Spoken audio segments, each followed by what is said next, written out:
Yo, what is going on, guys? Welcome to the video. I hope your day is going great. Mine's been awesome, and we got some juice to talk about. We're talking about Silkthread, former LA Gladiators and LA Valiant DPS player, who I leaked to be joining the Chengdu Hunters Overwatch League roster, and he confirmed that he did, but he also confirmed today that he is quitting Overwatch League. He walked out on the Chengdu Hunters after signing the contract.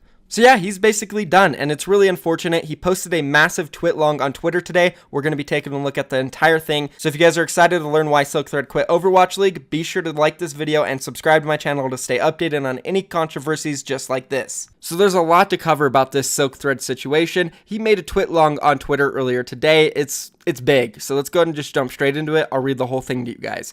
Goodbye, professional Overwatch. A journey ended. I will no longer be continuing my journey in professional Overwatch. This announcement is probably a surprise for many of you. Because of this, I wanted to write something to avoid any misunderstandings, clarify my situation, and communicate my plans for the future. Hopefully this means this is also the last twit-long I have to write, because writing is not my strong suit, so please bear with me. To start, I will clear up any possible misconceptions. Yes, I did sign with the Chengdu Hunters for Season 2 of the Overwatch League. Yes, I moved to China in order to train with my team. No, I am not leaving while blindsiding the rest of the team. I had a talk with management about my situation, and they were incredibly understanding. I have also told all my teammates personally well in advance of this announcement. Yes, I have already signed the termination and mutual release agreement regarding my Overwatch League contract. This decision has definitely been the most difficult one I've had to make in the 19 years I've been alive. The only thing on my mind the entire past year has been how to better myself as a player within Overwatch League. So this sudden shift has definitely left me with some degree of emotional confusion. There are a multitude of reasons that led me to this decision. First and foremost, I simply do not enjoy professional Overwatch as much as I did in the past. If you were to ask me 1 year ago how I felt about practicing Overwatch 14 hours a day, I would have gladly accepted the challenge and opportunity. Now I can feel my mental levels draining extremely quickly while practicing,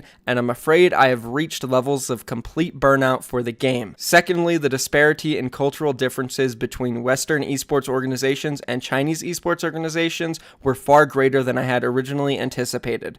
The differing standards for work hours, privacy, living conditions, off days, and work ethic were extremely difficult for me to adjust to. The head coach also requires the team to communicate in 100% Chinese, so it took a significantly higher amount of mental energy for me to translate everything in my head into English to understand and communicate. This applied not only to in-game practices and also to VOD reviews of our scrims. To be honest, communicating in Mandarin was definitely the lesser of my problems. My Chinese reading and writing are definitely lackluster, but my hearing and speaking improved strikingly quickly.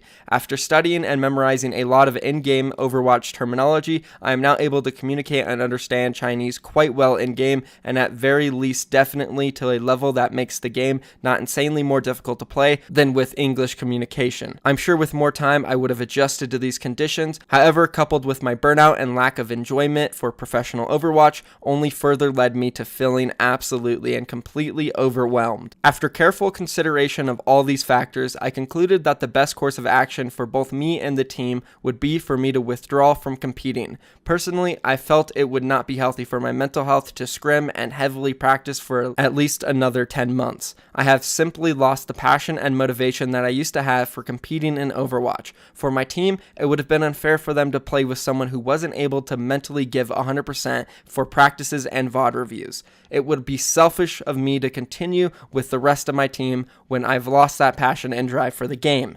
I only had around a week of practice with the rest of the team, so I felt I was at a crossroads. Had I decided to leave after staying around any longer with the team, it would have been too late for me to comfortably withdraw myself from the team without causing serious in-game issues, because the team was still in early phases of practicing with me. I surmised that it was not too late to tell management how I honestly felt. To be honest, my plan was to return to studying in university. Overwatch League was only an experiment in my life for a once-in-a-lifetime opportunity to try something completely new. If I don't enjoy competing anymore and have no plans to further my career path as a competitor in esports, then it is also more beneficial as a decision to just take a break until the next fall semester comes for university.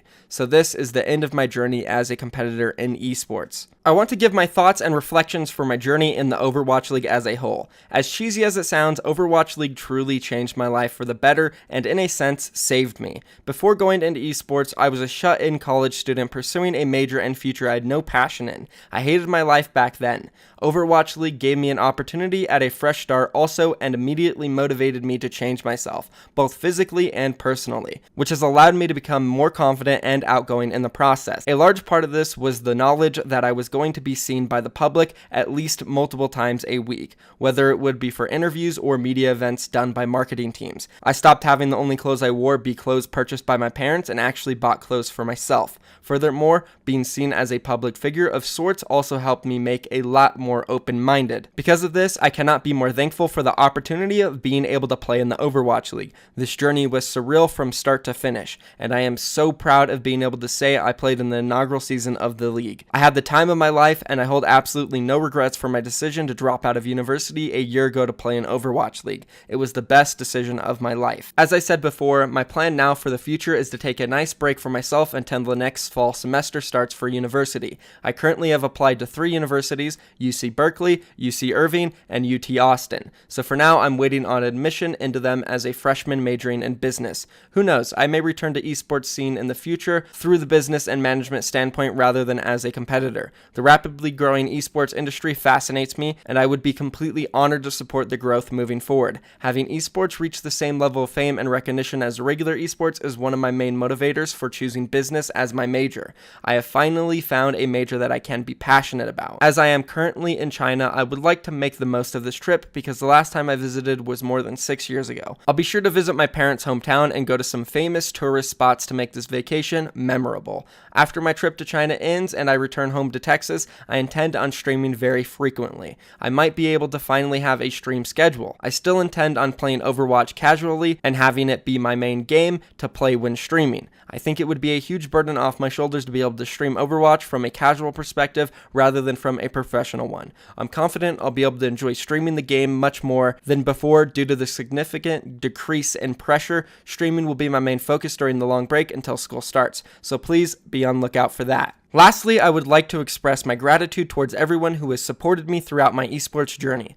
Blizzard, my former teammates and teammates, family, and friends. Thank you, Blizzard, for creating the Overwatch League and having it exceed all my expectations. I will never forget the experiences and memories I made, and it will definitely be a story I can tell my friends and family many years into the future. Thank you to Royal Never Give Up for being a caring and understanding organization and allowing me to withdraw from the team when I felt it was the best decision. Special thanks to the manager and to Luke for aiding me when I was truly overwhelmed with everything. Thank you to my former teammates on Chengdu Hunters for being so kind and accepting of me. I only got to know you guys for a couple of weeks, but you guys have become dear friends to me. I'll be cheering for you guys in the season 2. Can't wait to see what you accomplish as a team. When you all arrive in Los Angeles, I'll be sure to treat you guys to a nice dinner sometime. Thank you to my family for being so understanding. Although you didn't approve of my decision to join esports in the beginning, eventually you guys became incredibly supportive and I couldn't have asked for anything more. Most importantly, thank you to my fans who continue to support me through everything. You guys have made my entire esports journey that much more special. Also, I'm not quitting Overwatch completely, so I hope you all continue to support me when I start streaming frequently. I realize how long this twit longer has become, but I wanted every single one of my final thoughts to be on it. After all, this is the last one I'll write. Probably. If you actually managed to read through everything, I am genuinely impressed and applaud you. Farewell, esports. Thank you, and thank you. A journey that has finally come to an end. Ted. P.S. If anyone that is fluent in both Chinese and English and has a truly insane amount of patience and time would like to translate this twit longer, please feel free to. I realize I have many Chinese fans that support me as well. I would greatly appreciate it.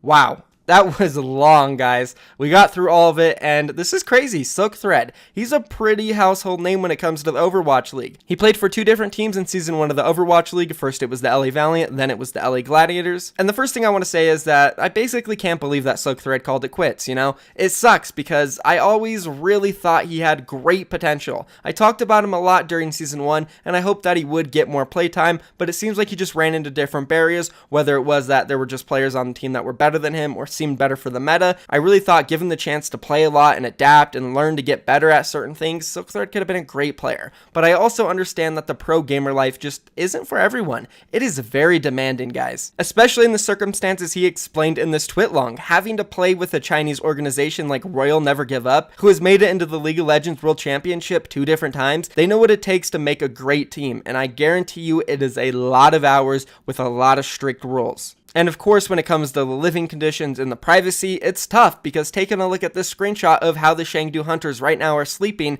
you can see there's not much privacy and these guys are right next to each other how they're sleeping. Kind of sucks. It's definitely something that a Western player wouldn't want to do. They would want their own room. Most Western players do have their own room. I can't help but feel that maybe, just maybe if Silkthread had made it on a team like Dallas Fuel, San Francisco Shock, or stayed on the LA Gladiators, he wouldn't be retiring right now because yeah, it would still be stressful, it still would be tough, but he would still be in those same living conditions that he was used to, and he would maybe want to grind it out for one more year to see if he can reach that full potential. But because of this shock and change of lifestyle, I really feel like it was just too much for him, and I can't blame him. It would definitely be too much for me. I can see why he decided to hang it up. Again, it's just unfortunate. This was a really good read though, and Silkthread is definitely someone that I am interested in bringing onto my talk show. Of course, not this week because we do have OG and Super lined up on Sunday at 5 p.m. Eastern. By the way, guys, I know I haven't talked about it in a few videos because we were doing the shorter format and there just wasn't time to talk about it, but now since we do have a little bit of a longer video,